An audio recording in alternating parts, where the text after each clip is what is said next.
আসসালামু আলাইকুম প্রিয় দর্শক মণ্ডলী, আপনাদের বারবার একটা জিনিস খেয়াল করতে হবে, যদি কোনো স্ট্রোকজনিত কারণে কোনো রোগী প্যারালাইসিস হয়ে যায় অবশ্যই এভাবে বেঁধে রাখা যাবে না।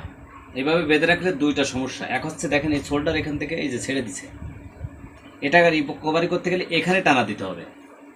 আপনি যদি এখানে ঝুলে রাখেন তাহলে দুইটা সমস্যা। একটা হচ্ছে এই দেখেন হাতটা এখান থেকে, এই দেখেন হাতটা এখান থেকে কার্ভ হয়ে গেছে, এরম বাঁকা হয়ে গেছে। দেখছেন হাতটা এরম বাঁকা হয়ে গেছে। কেন বাঁকা হয়েছে? এইখানে বাইন্ধে রাখার কারণে হাতটাই যে বাঁকা হয়ে গেছে, কিন্তু হাতটা থাকবে এরকম সোজা, কিন্তু এই জায়গা বাইন্ধে রাখার কারণে কিন্তু হাতটা আস্তে আস্তে বাঁকা হয়ে গেছে। এই জন্য আমি বারবার বলি, আমি আমার কয়েকটা ভিডিওতে রিভিউ দিছি যে এভাবে হাত বাঁধা যাবে না। আমরা কি করব, এখানে এখানে আমরা এই যে এই ডিভাইসটা ব্যবহার করব। এটা হচ্ছে শোল্ডার সাপোর্টার। আমরা এই ডিভাইসটা ব্যবহার করব। বারবার বলতেছি আপনারা একটু সতর্ক হন। এই যে হাতটা দেখছেন কার্ভ হয়ে গেছে, এখানে শক্ত হয়ে গেছে, হাতটা সোজা হয় না। হ্যাঁ, তো আমাদের লাভটা কি?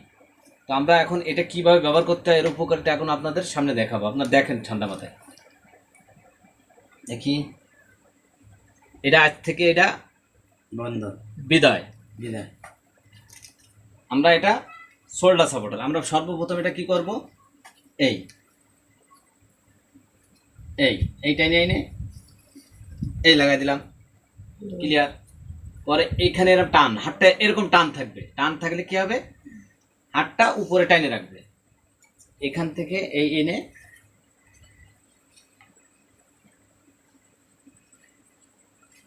এই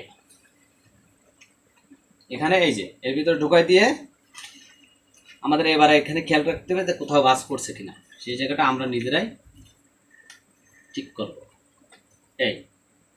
এটি কিন্তু সেই কালে দিলে কিন্তু হয়ে যেত। এই টান রাখবো। তোমার বড় ডাক্তার আসুক আজকে।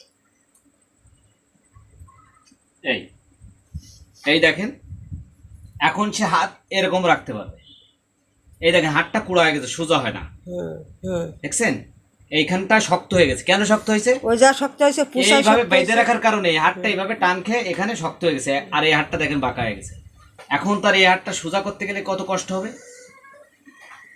তো আমরা এই ভুল যেন না করি, সবাই সতর্ক হই। এটা একটা সিম্পল জিনিস, আমরা একটু মাথা খাটাই, এটা ব্যবহার করার চেষ্টা করি। যাদের ঘরে স্ট্রোকের রোগী আছে তারা অবশ্যই এই জিনিসটা ব্যবহার করবে, যাতে হাতের এই ক্ষতিটা না হয়।